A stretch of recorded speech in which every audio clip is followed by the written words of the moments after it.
Hi there, I'm Akaze, the project maestro. Yes, my Nigerians in diaspora. You may most likely have heard of different stories of Nigerians, especially those living abroad, whom they sent money home to their family members to help them to prosecute or to, undertake a project, a building project. They sent money to them over a period of time.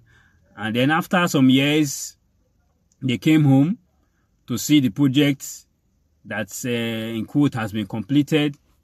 And when they got home, they found out that there was no project. The monies they had been sending had not been used to complete any project. Or maybe it had been used to a point and then the project was abandoned and they were being sent pictures that the project had been completed. Whereas some others, they came home and they actually found out that, the project the project for which they had been sending money had been completed. So, different stories, like you say, different strokes for different folks. So different stories that we have heard about these things, a lot of stories that we have heard about Nigerians sending money from abroad to family members here in Nigeria to help them build. So now the question, should you engage family members to handle your project? That's the question we want to ask or want to answer that we're asking, and I want to answer this at this time. So now, the answer for me is yes and no, and the yes and no, it is just based on some things. Can you do some things? Are there some things? Will you be able to do something? If you're able to do some things, I will say yes. Yes, you can engage family members in handling your building projects here in Nigeria. But if you answer to those things, or to those things I'm going to mention, if you say, oh, no, I won't be able to do these things, I don't think I'll be able to do these things, then my answer to you is that no, you should not engage family members to handle your projects. Find some other way. So, but before we go on to the things you need to do, I'm going to mention 8 things that you need to do. Before we go on to them, I want to mention I want to mention some questions. I want to bring up some questions that you need to ask. First of all, about that family member. The first question you need to ask is, this family member of mine, is he or she trustworthy? Is he or she trustworthy? Has he or she proved that they have been trustworthy in the times past, maybe in things that you engaged them in times past, and did they prove themselves trustworthy? But mind you, when it comes to money matters, especially for Nigerians, someone that has been trustworthy in other things, in some other things, in time past, when it comes to money matters, well, some people just prove that they are not trustworthy. But on a general note, is that person trustworthy? That's the first question you should ask. And the second question you should ask is that person accountable? Has that person been accountable in responsibilities you have given him or her in time past? Maybe you asked him or her to do something that has to do with money or do some other things. How did the person handle that responsibility? Did the person, maybe you gave him or her money to do some things in time past? Did the person render an account back to you at the end of it all? Did the person say, oh, I spent money on this, I spent your money on this, I spent my money on that? Did the person do that? If the person did that, well, fine. You are good to go. You are good to go. So, is the person accountable? You need to ask yourself that question. Then, the last question I'm going to ask before I give you the 8 things you need to do. You need to ask yourself, do you have somebody that is neutral? Do you have a neutral person in Nigeria? Someone that is not related to your family in any way. Someone that most likely does not even know your family members, but is available to help you on this project. I have my reasons why I'm saying that, because I'm going to mention some things as we go. I'm going to mention some of the things I'm going to mention has to do with this person. Do you have a neutral person in Nigeria that can help you, that you can engage to help you out? Now, if your answer to these 3 questions is yes, then let's go on to the 8 things. Let's go on to the 8 things that you need to do if you're a Nigerian in diaspora or any African in diaspora that wants to build, that wants to send money to family members to build your project here in Nigeria. So, are you ready? Let's go. Now, I'm going to give you an 8-step process of the things you must do if you actually want to engage your family member here in Nigeria to manage your construction project. Yeah, so number one thing is, first of all, you need to engage an architect or an engineer to prepare the drawings for you. And this I want to encourage you. You need to do this personally. You need to do this personally. Of course, the world is a global village. You can always communicate with people down here in Nigeria. You don't need to go through your brother or your sister or your family member. You can always communicate. You can always get any consultant or anybody you want here in Nigeria. They are just a phone call away. They're just an email away. I've had people abroad who have engaged me, to provide services for them here in Nigeria, without, somebody I think it's in China or so, and then somebody in the US, to engage me. So that's not an issue at all. So engage an architect and engineer to prepare your drawings for you. That's the first thing. Do it yourself. Do it yourself. Don't do it through your family member. Do it yourself. That's the first thing. Then the second thing is engage a QS to prepare the costs, and prepare a bill of quantities for you. The bill of quantities will be the priced one, the one that will tell you the estimated cost of the project. And then the second one will be the unpriced bill. That's the one that is blank, the one that has space for contractor to insert their rates, their prices. So get a consultant to prepare a priced and unpriced bill of quantities for you. The price bill will give you the cost, and then the price bill will be for the contractor. So that's the second thing. Then the third thing will be for you to request a quote. Request a quote from contractors. Use that unpriced bill that your consultant has given you to request a quote from contractors. Of course, the same way, like I said, the contractor, the world is a global village. Engage the contractors yourself.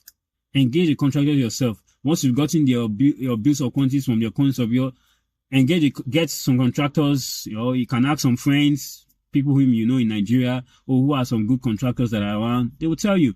They will give you some contacts. Get 2, 3, 4 of them. Once you've gotten them, send the bills, the unpriced bills, the ones that are blank, the ones that have empty spaces for prices. Send it to them. Let them price. So once they price, 1, 2, 3, 4 people price, and they send it back to you electronically, then of course you'll be able to decide. You will know which is the best price. Then you can take it a step further by engaging your consultant, because that's the job of the consultant, to determine. Look at the submissions from the contractors that you have, and help you review and do what we call the tender reports. Analyze those bills that the contractors submitted, do a tender report, and then tell you whom the QS will tell you whom he or she thinks is the best contractor to handle that project. So that's what you need to do. Once you request for the quotes, then your QS analyzes the quotes and then gives you a report. So the next thing you need to do is you engage the contractor. You engage the contractor for the project. And then when you engage the contractor for the project, you need to discuss with the contractor that you will pay the contractor using a milestone milestone payment system. There are two major systems of payments that we use in paying contractors, or recommending payment for contractors, either by valuation or by milestone. But because of the peculiarities of you not being in the country, and you are putting a family member in charge of your project, you need to the milestone system of payment will be better. Milestone, I have a video which I've done about milestone, about different forms of milestone. Different forms of payments that you can use to pay contractors. I'll link it somewhere in this video. You can go watch it to understand what a milestone means. So you do that, that will be the next. I mean, that will be the that should be the fourth thing now. Engage the contractor and then pay the contractor on the milestone basis. Then the fifth thing you need to do is you need to get full details of the location of the land. You could have, so most likely you would have done this even before this, the previous things I mentioned, but you need to get the full details of the location of the land. If it's possible, if you can come to Nigeria, it will be good for you to do so when you want to do this. So get the full location of the land, get the details, location, where it's situated, and things like that. Get the full location of the land. So when you get that's the fifth thing you need to do. Then, when you want to make payments to the contractors, to the contractor who is working for you, what you need to do is you need to send you need to send the money to your family member. If you actually want to pay the person, if you want to pay your contractor to your family member, send the money to your family member. Let that family member forward the payment to the contractor. Or better still, if you have, you still have your bank, your Nigerian bank app and things like that, you have a way of sending money directly. You can also send the money directly to the contractor. But if you are sending the money through your family member, which I know some of you love to do, send the money to your family member, and then let the family member send that money to the contractor. But what you need to do when you do that, if you're going to send the money through your family member to the contractor, demand an acknowledgement receipt from the contractor. That's the next thing I will say. Demand an acknowledgement receipt from the contractor. Let the contractor acknowledge that yes, payment number 1 or payment number 2 or 3 or whatever it may be, I have received X naira from your family member. Let the contractor give you an acknowledgement receipt that what he has received, that money. So that's that. Then the next thing you need to do. Now, this thing I want to mention now, you could have done it before now, or but it depends on how you want to. I'm just listing the things you need to do in no specific order. I'm not listing these things sequentially. So take note of that. I'm not listing these things sequentially. I'm listing them. I'm listing the things you need to do. So it's not in a sequential order. So the next thing you need to do, you need to get a neutral person. Get a neutral person. Somebody who is not your family member. Somebody who maybe is a construction professional. It may be the QS, it may be the architect, but somebody that is a bit knowledgeable, but is neutral. He's not your family member. He doesn't know any member of your family. He's just neutral. Get that person to visit the site location regularly from time to time, and let the person go take pictures. You understand? Fine. If it's, yes, originally when a site is starting, it's usually hoarded off, so you cannot really see what's going on from the outside, inside. But as the project begins to go higher and higher, maybe it gets to the suspended cluster, what they usually call decking here in Nigeria, and then it goes from the ground floor to the first floor. Of course, even from outside, you are able to see what is happening. You're able to see so get that neutral person to go take pictures, visit that site regularly, take pictures, and send to you. So with those pictures, you'll be able to verify if the monies you are sending, you'll be able to verify if the pictures that your family members, I'm sure they will still be sending you pictures. If the pictures your family members are sending to you are genuine, you understand? The neutral person that is sending you pictures, those pictures the neutral person is sending you will prove to you if actually the pictures that are being sent to you by your family members here in Nigeria is genuine or not.